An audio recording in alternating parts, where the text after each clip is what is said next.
In 1 Samuel chapter 16, Samuel has already let Saul know that the kingdom will no longer be his because of his disobedience. And then he goes and he anoints David as the new king.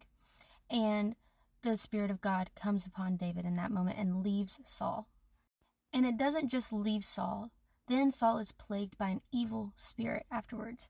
And it gets to the point where even his servants around him realize that he needs somebody or something to help him. So, with that being said, in verse 16 it says, "Let our Lord command his servants here to search for someone who can play the lyre. He will play when the evil spirit from God comes on you, and you will feel better."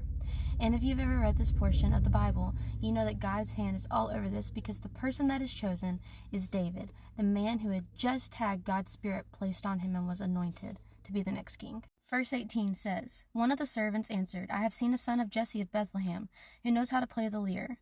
He is a brave man and a warrior. He speaks well and is a fine-looking man, and the Lord is with him.'"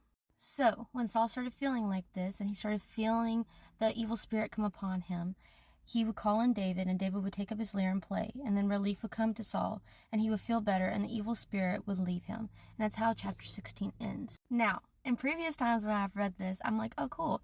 Like, whenever he plays, then the evil spirit leaves. Like, that's awesome. Maybe God just gave him that ability to be able to help Saul. But then I thought about it a little bit more whenever I was reading this. And I asked my husband about this, and he was like, "I never thought about it this way," so I wanted to share.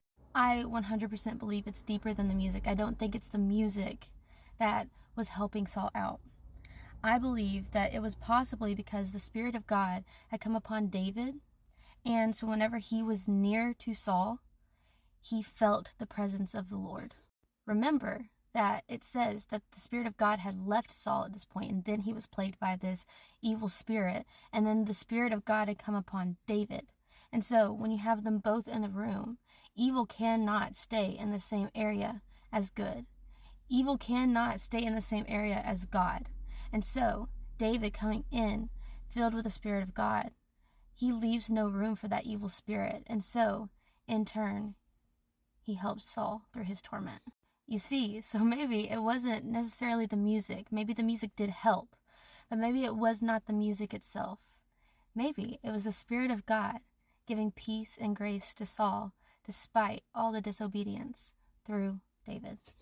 So I hope this gives you peace today, that even though we are surrounded by evil at all times in this fallen, sinful world, our God is bigger than all the sin, all the evil, all the fallenness that we see all around us. When you have God, you do not have to have fear for what is to come next. You do not have to have fear of this evil because we know our God is bigger and will demolish all evil and will defeat the enemy once and for all. I hope you guys have a great rest of your day. God bless.